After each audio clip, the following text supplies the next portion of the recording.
As we prepare for the Mass, the first thing that the priests and deacons need to do is put on our vestments, which is the special term for ceremonial clothes. The word comes from the Latin word vestimenta, which translates as clothes. What helps me remember the meaning of this word is that it is the same Latin root as the word vest, the article of clothing that is worn over the torso. For example, a bulletproof vest. This is also why the room where we get vested is called the vestry. Some people refer to it as a sacristy, which it technically is, because sacristy comes from the same Latin root as the English word sacred. A sacristy is a room where sacred things are stored. Since a vestry stores sacred vestments, it is a specific type of sacristy. Some parishes have only one room that serves both functions, which is why some people are less aware of the term vestry. Here at St. Matthew, we actually have 3 sacristies. The sacristy, beside the altar, the vestry, off of the main entrance, and the ministry room, right next to the vestry.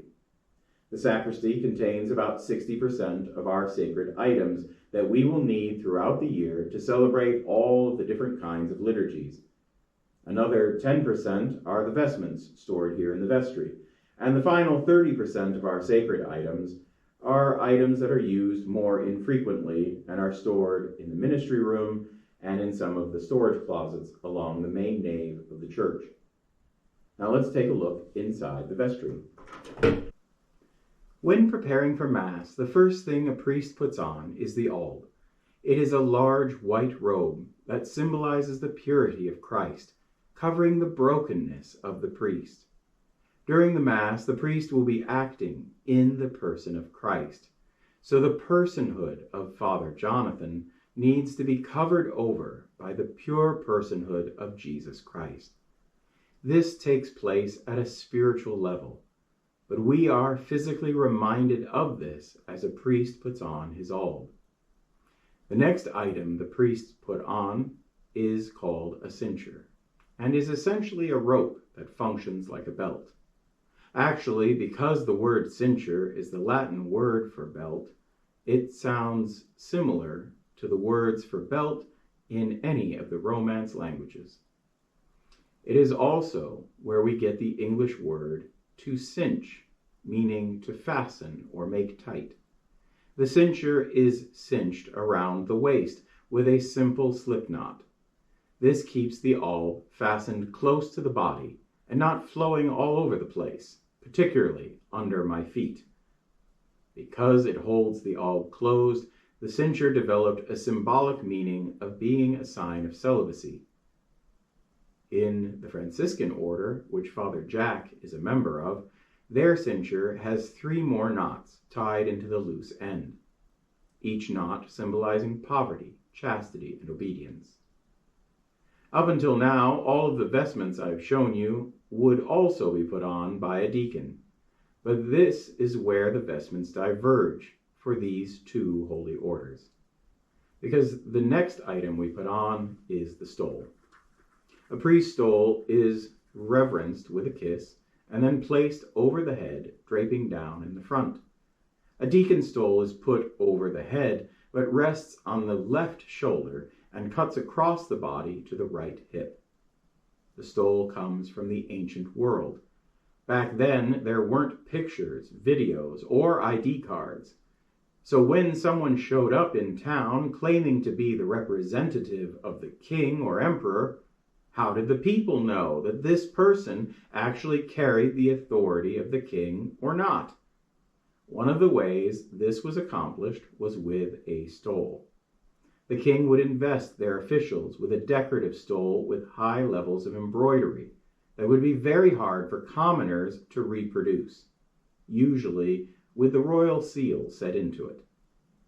The official wouldn't wear the stole all of the time, but only when he was assuming his office, similar to the way that a judge doesn't walk around in judicial robes to buy a hamburger, but rather only wears them when presiding over court cases. When a royal official put on a stole, it was seen that he stopped being himself and instead was embodying the king. so that the king could effectively coordinate his kingdom. The same is true while celebrating Mass.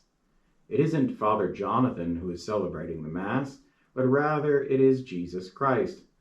The stole is worn anytime the priest is functioning in the person of Christ, using his power. This includes Mass, but also the other sacraments, especially confession. The priestly stole is worn around the neck, symbolizing the yoke of Christ, with the authority and responsibilities of the priesthood. The diaconal stole is worn across the body, the way a messenger or servant would have worn such a stole back in the ancient world. The different styles reflect the different roles of the two orders. This difference is again highlighted in the next item the clergy wears. The top layer is the most different of them all. A priest wears a chasuble, and a deacon wears a dalmatic.